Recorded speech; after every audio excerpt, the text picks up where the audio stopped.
Good morning, good morning, good morning, beautiful people.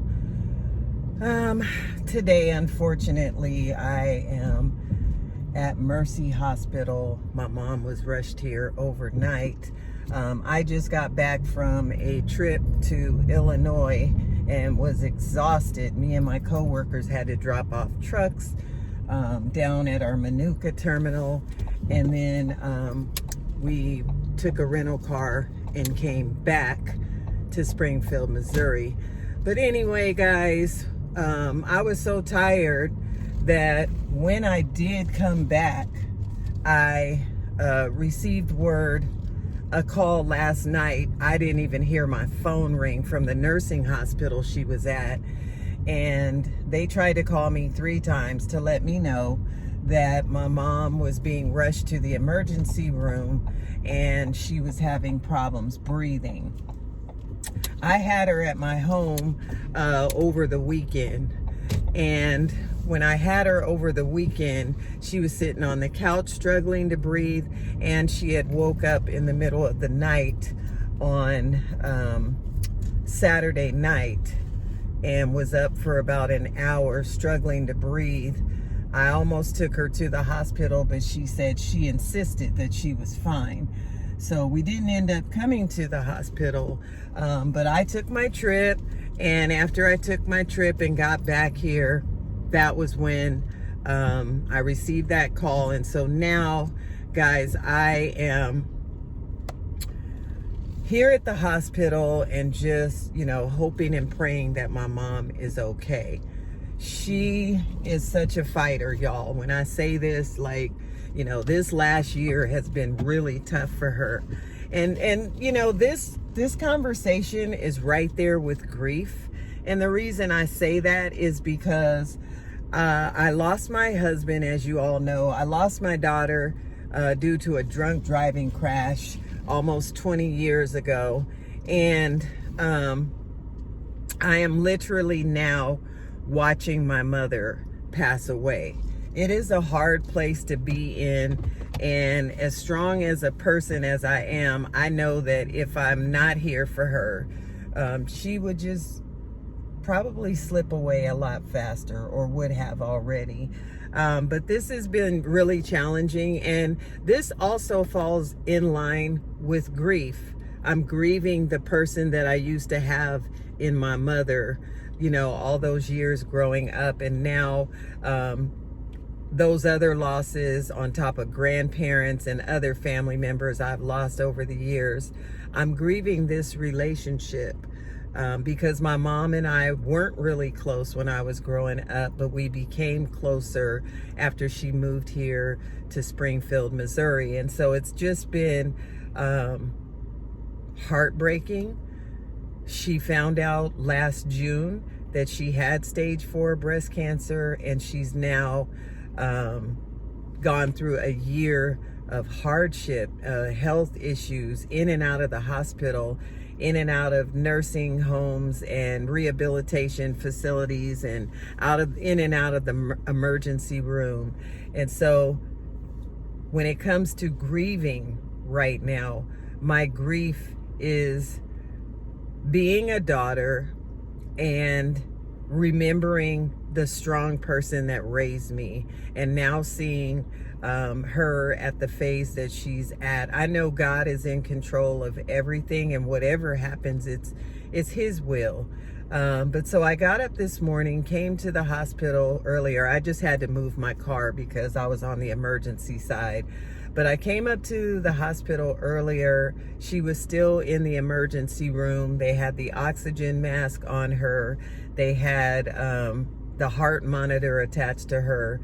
And the doctor had called me moments before I even got in the hospital to tell me what was going on, that he was going to connect with her oncologist to make sure that they're on the same page and to figure out where to proceed from here, because she's had this ongoing fluid building up both in her lungs and in her stomach area, which is where the cancer is actually at. And so now they're trying to figure out what to do moving forward. So shout out to all the caregivers that are out there. This cannot be easy, and I know that you all are probably going through some form of grief and struggle and anger and frustration, and not taking moments for yourself for self-care.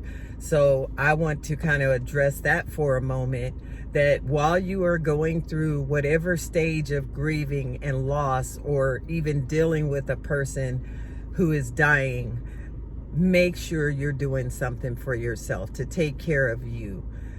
You are the most valuable asset that you have, believe it or not. And no matter how much the struggle is, you gotta maintain the ability to keep your sanity. So you might have to do things, go to a spa, take a walk in a beautiful area, make sure you're eating healthy and taking care of yourself, because stress is a leading cause of so many other health issues, and you want to be as strong as possible for the person that you're caring for, as you're watching them go through their process.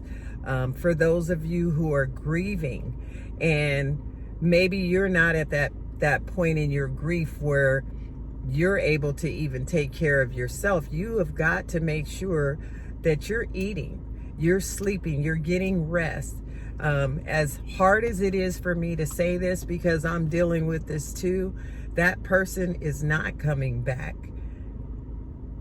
And it's painful, but you're still here, and you're here for a reason.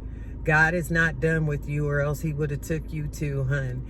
And I know that sounds harsh for some of you, because you're in that delicate phase and you just don't know what to do. I just want to encourage you today and let you know you can get through this, and you will get through this. But make sure you're taking care of you in the process. You're eating good, you're resting. Take a hot shower or a cold shower. Take a hot bath, bubble bath if you need to, and just be in peace. To have a moment where you're doing something to make sure that you're strengthening your mind, and change the conversation about how you feel about what you're going through. It's not easy, but you need to start telling yourself things like, I'm gonna get through this. I'm stronger than I think I am. Everything in my life is happening for a reason, and I am capable of bouncing back from this thing and starting over. You're looking at me 1 year and 2 months after my husband passed away, and when I tell you this was a devastating loss, I'm not kidding. This man was everything to me. We were partners. We were one. We were two people that became one. Sometimes in our conversations, he would finish things that I'm saying, or vice versa, because we almost thought the same. And so losing him was very, very devastating. And I went through 6 months of straight up depression, was still functioning at work. Nobody was really aware of how deep the depression was. There were things that I did that were not normal to me. Sometimes I would start talking, and I'm talking really, really fast, because my brain was working faster than my mouth, but my mouth was trying to keep up. I was going through the need for companionship. And so I was flirting with somebody. There's just a lot of things, sending him texts and just doing things that were just not normal for me. And if that's where you are, recognize where you are. Go back and watch the video I did. I think it's in my live videos about the stages of grief. And just find out where you are and do something to help yourself pull out of it. You're the only person that can pull yourself out of it. It's not going to be easy. Every day is going to be different, and it's going to be a different challenge, a different reminder of the person. But you absolutely can get through this. You have a blessed, wonderful day, and know that I am praying for each and every one of you right now. God bless you. Bye.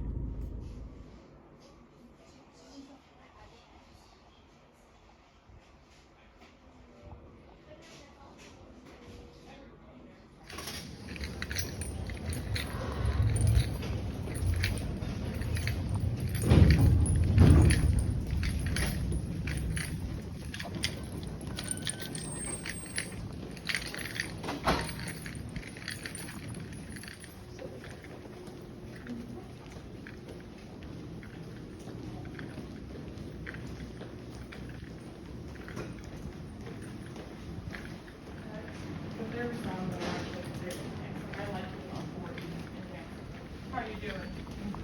Good deal.